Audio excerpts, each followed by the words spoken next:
Solitude, the state of being alone, is not the same as loneliness. Social rejection, forced isolation, and lack of relationships create interpersonal loneliness. This is an unpleasant emotional state.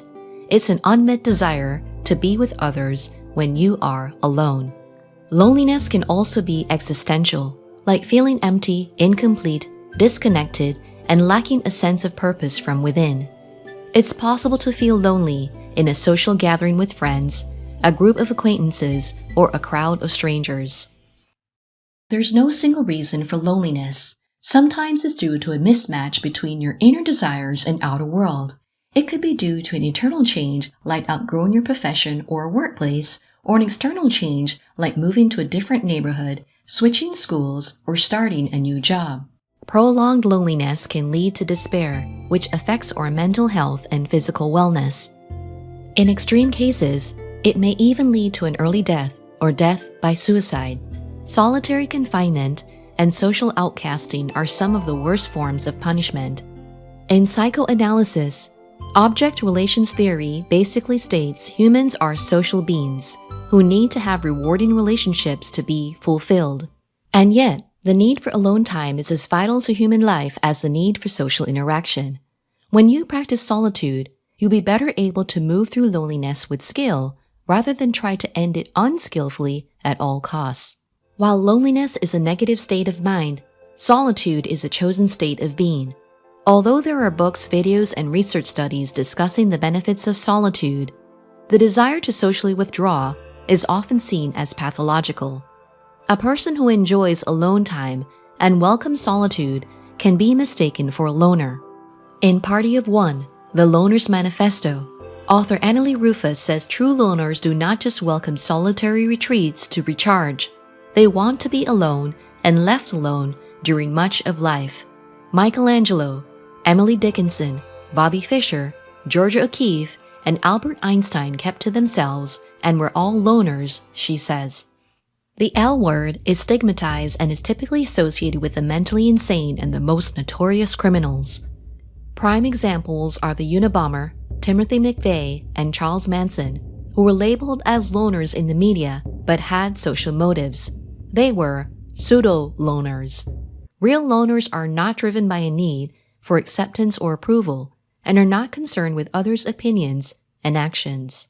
Real loners are not unhappy with being alone and do not need drugs or therapy to become social insane. Society might cause them to think they need this intervention, even when they don't necessarily lack social skills or have social anxiety. Rufus doesn't clearly state whether healthy loners are the same as extreme introverts. What I gathered is that loners are not affected by outside activity and don't desire being with people, although they like discussing ideas with others. Meanwhile, introverts are affected by external stimuli and need to retreat to alone time. They also enjoy social connections and invite social interactions to varying degrees. No matter your personality type, solitude is alone time to recharge from external demands. When deliberately chosen, solitude is therapeutic, not unhealthy. It's a reward, not punishment. It's tuning into yourself so you can better connect with others, not isolating yourself so you lose the ability to engage with others. To use solitude for moving through loneliness, you experiment and recalibrate. The frequency and length of alone time you need depend on your temperament, personality, energy levels, and life situation. It's up to you to decide how to best integrate spending time alone and spending time with others. Welcome to the Incrementalist. My name is Diane Williams and I'm your productivity coach who will help you make big changes in small steps. In the 1920s, psychologist Carl Jung introduced the terms introversion and extroversion. Every person can display introverted traits or extroverted traits depending on the context and situation. Although there are ambiverts who can easily move between the personality types, one of the two tends to be dominant in most people. Introverts enjoy solitude more than extroverts. Although they can enjoy social connections and the external world, they tend to get overstimulated by them and need quiet alone time to recharge. During infancy and early childhood, or attachment to parents or parent substitutes is critical for survival, writes author and psychiatrist Dr. Anthony Storr in his 1988 book, Solitude, A Return to the Self. He advised that children be given time and opportunity for solitude when they are old enough to enjoy it. Another psychoanalyst, Donald Winnicott, wrote that the capacity to be alone starts with the infant experiencing being alone in the presence of others and building secure attachment.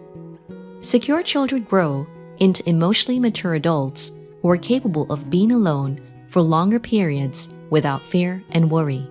Even if you lean toward extroversion and thrive on social interaction, you can benefit from alone time just as well. You might also need it more. Loneliness is a human condition. When you experience it, you might automatically assume that what you need are interpersonal relationships. But solitude can also help you move through this unpleasant state. Alone time brings 4 key benefits which are part of a productive and meaningful life. The first benefit of solitude is intentionality. This is a mental state you need to decide on a course of action. Without this, you cannot form an intention to direct your behavior and channel your motivation. Solitude helps you to make deliberate choices based on your core values, principles, and purpose. When you're alone, you have the most freedom to be yourself. You gain deeper self-awareness of who you are and who you want to be. You get to invest your time, attention, and efforts on what really matters to you. In his book, Digital Minimalism, author Cal Newport says we have a solitude deprivation problem. This is a state in which you spend close to zero time with your thoughts and free from input from other minds. The 20th century French philosopher René Girard said, "Man is the creature who does not know what to desire, and he turns to others in order to make up his mind." We desire what others desire because we imitate their desires. Luke Burgess, an expert in Girard's mimetic theory and author of the book Wanting, says it's important to reflect on experiences where you made tremendous effort and derive deep satisfaction from it. Such personal stories will reveal your thick desires. In solitude, you create physical space and mental clarity to differentiate your thick desires from your thin desires. Your thick desires are harder to fulfill and are more enduring across time. Your thin desires are quicker fixes that are more fleeting and fad-based. Whether you're a quiet introvert or a talkative extrovert, you benefit from solitude when being around others hinders you from connecting with yourself. As Dr. Storr pointed out, extroverts can lose contact with their internal needs by focusing too much on the external needs of others. For society to function, we sometimes adopt social practices, norms, and rules that we don't agree with. Even open, sociable people need alone time to discover and support their true self.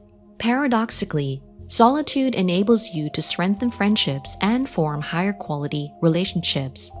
When you're intentional, you're not constantly looking around for the next thing, but noticing where you can engage better with what's in front of you.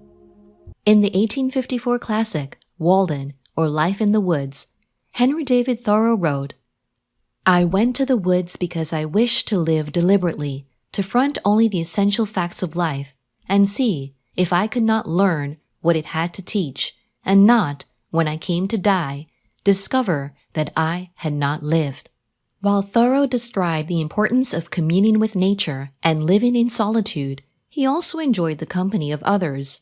From 1845 to 1847, he lived alone in a cabin, not in the deep wilderness, but on the edge of Walden Pond, just 2 miles outside the town of Concord, Massachusetts.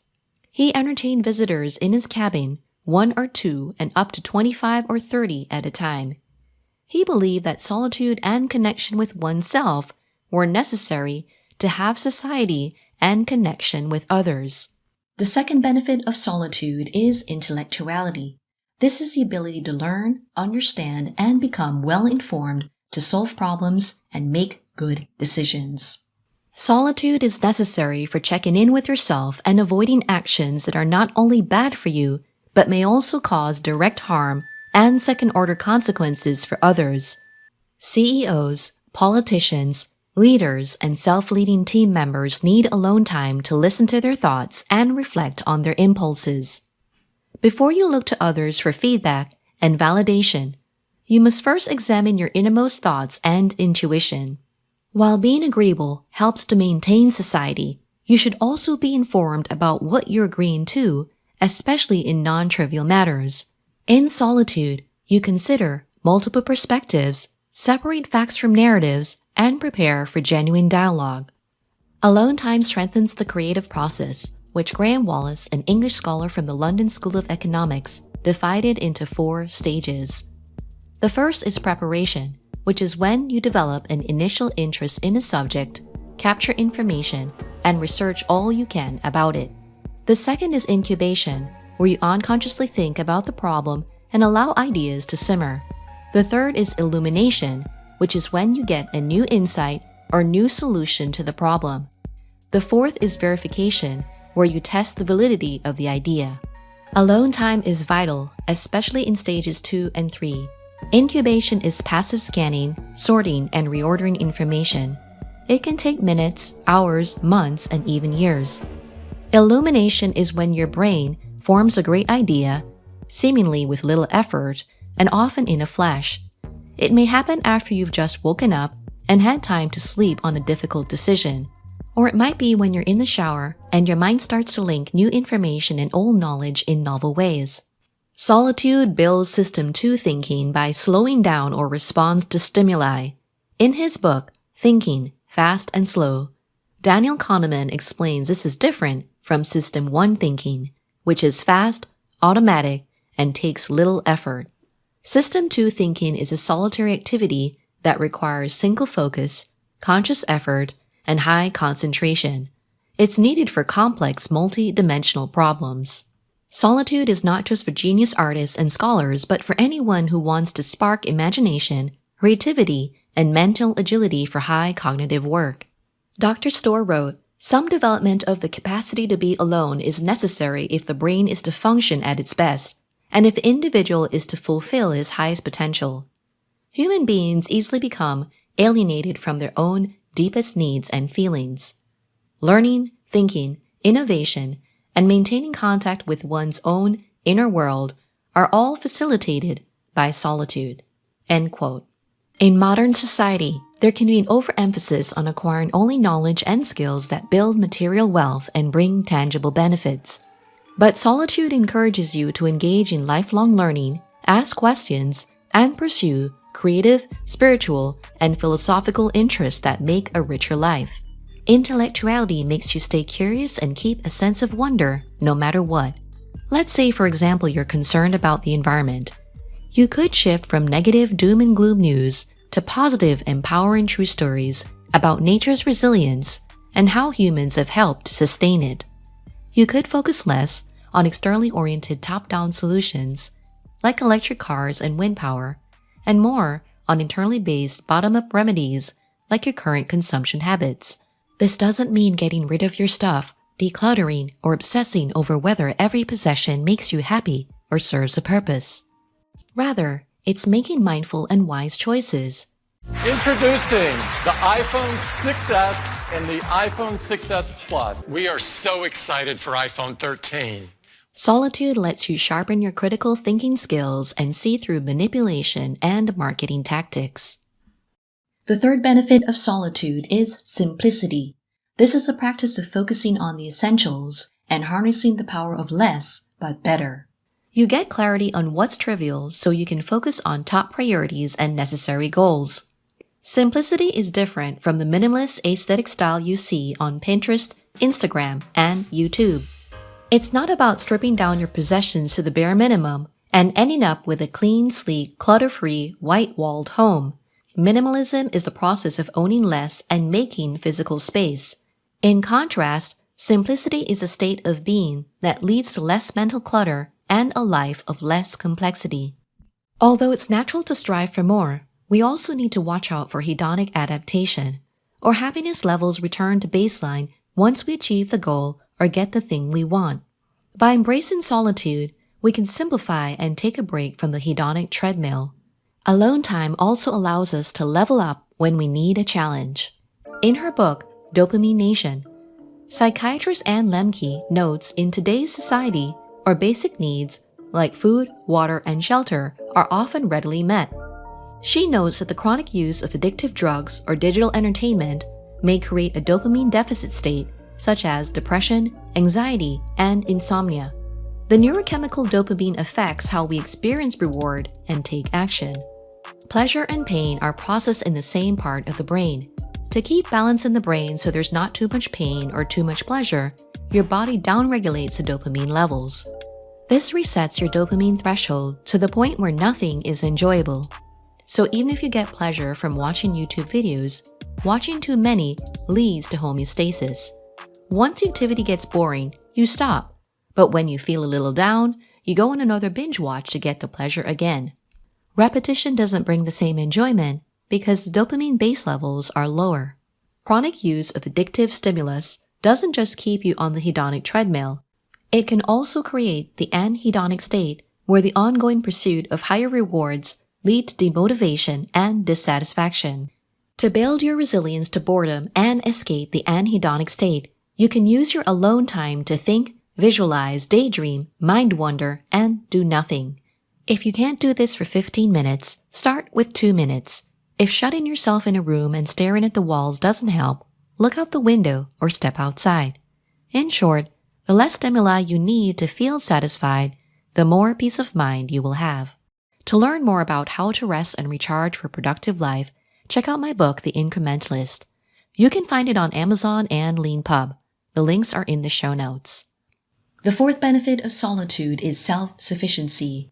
This is the power to rely on oneself and one's resources to be whole.